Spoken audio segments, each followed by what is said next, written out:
Hey, you! Have you ever wondered how it looks like from the moment you pitch to a client to the moment you start working on a project with a client looks like? Well, in this video, you'll learn from a six-figure content writer how a premium process signature looks like.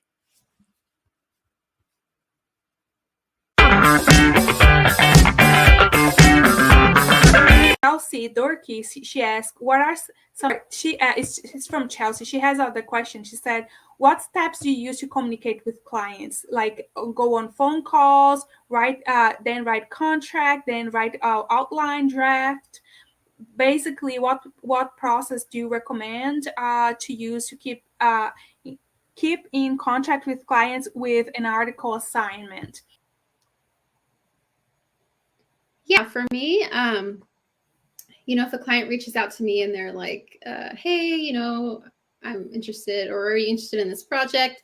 I will schedule a 15-minute call to chat with them about it. And my goal in that call is to identify about their business, what they need, and if it's something that fits, what I want to do. And then also to figure out if their budget matches my rates, and if it's a person that I want to work with.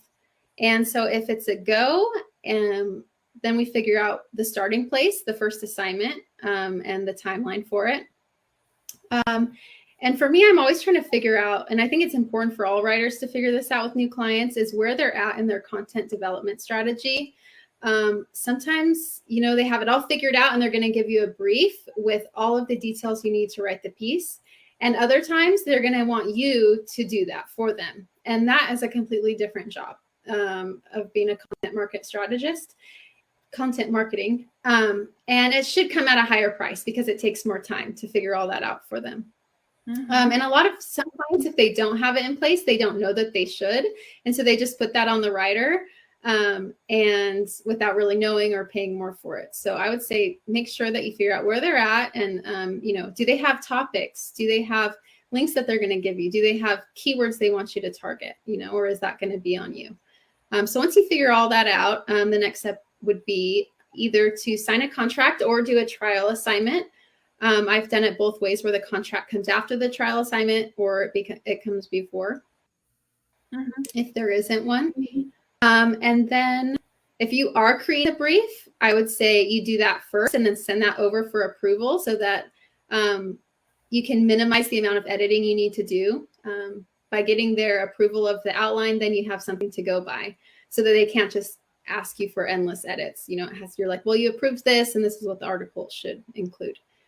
And then, write the doc. Oftentimes that's in Google Docs, and then I submit it, and then we interact within that document.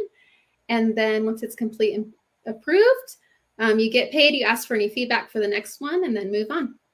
Yeah, just what Jessica is saying, guys, pre-qualify your clients. If you work with dream clients, when you pre-qualify them. So the other question is about charging, like per word or per hour, per word or per flag. I have a few different approaches that I've taken and that have worked well. For some projects, I feel like hourly is the best thing, especially editing, just because editing can range so much from, something that takes you 20 minutes to something that takes you 2.5 hours. You never know exactly what you're going to get. So if somebody wants me to, edit their posts, a lot of times like, okay, we're going to start hourly.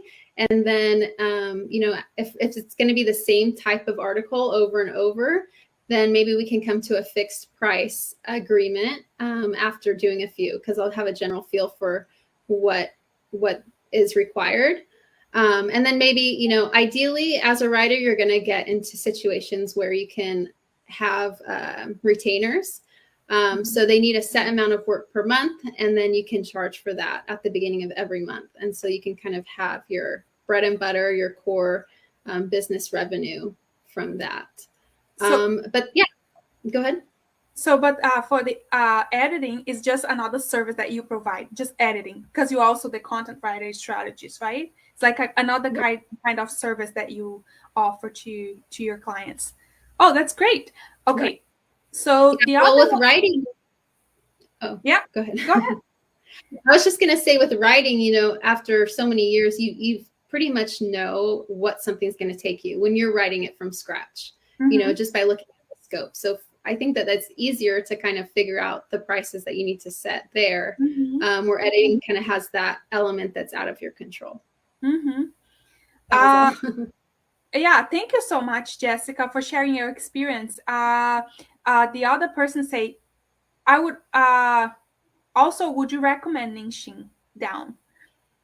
I say that when you are starting, niching down is the best way to go, because you need to, I mean, if you want to build up your name, beat the competitors when you're first starting, you need to show you're a specialist. Like if you had a heart issues, you're not gonna go with a generalist, you're gonna go with a heart specialist doctor. So you can get attention of your ideal clients, land clients soon, because you are expert, you master something. I would say niche down, and then you don't have to be in a niche forever, just to get your feet wet and build up your name, your credibility and authority.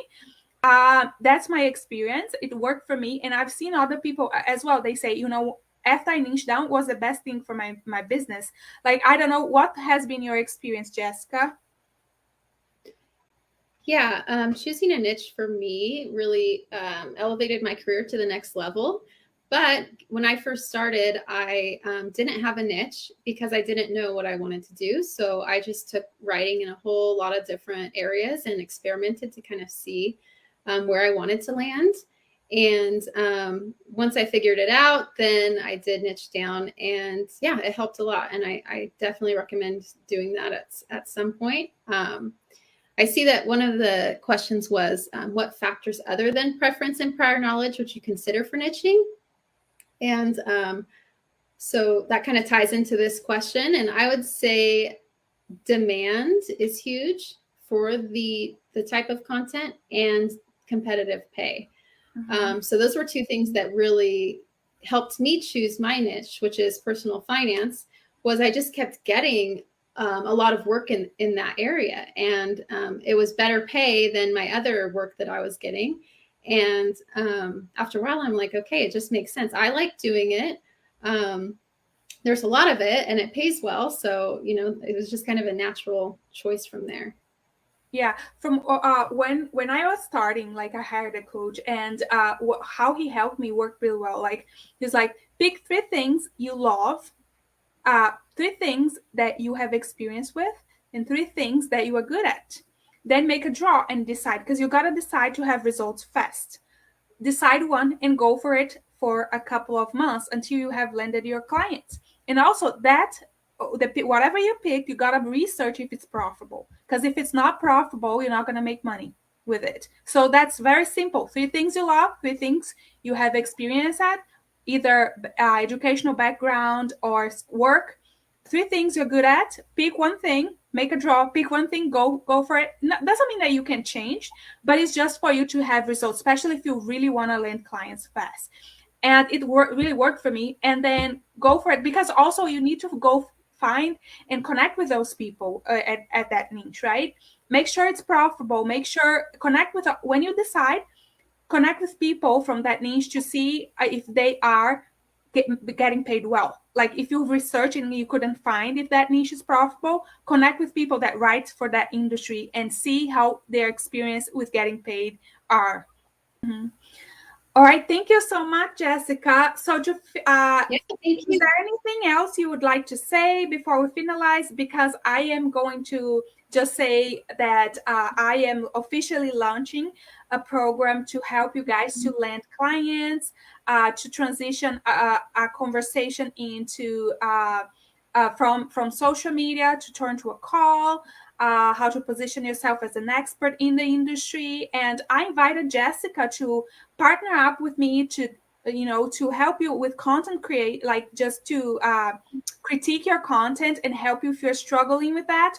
Because I truly believe that even if you're a newbie, if you invest in your skills and get someone to help you, like me and Jessica, you can up level your business much faster.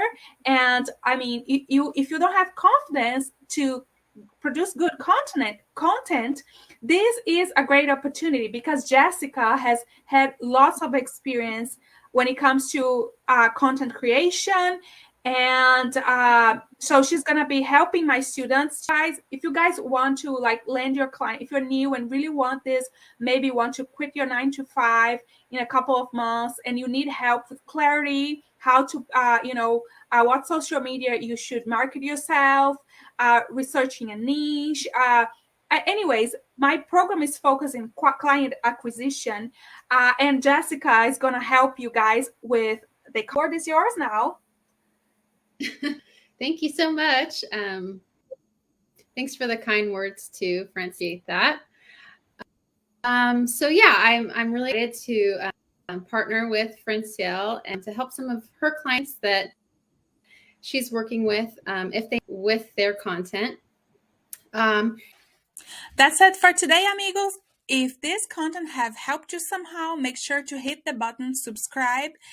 Comment below your questions. Let's connect in the comments, and I hope to see you here in the next video.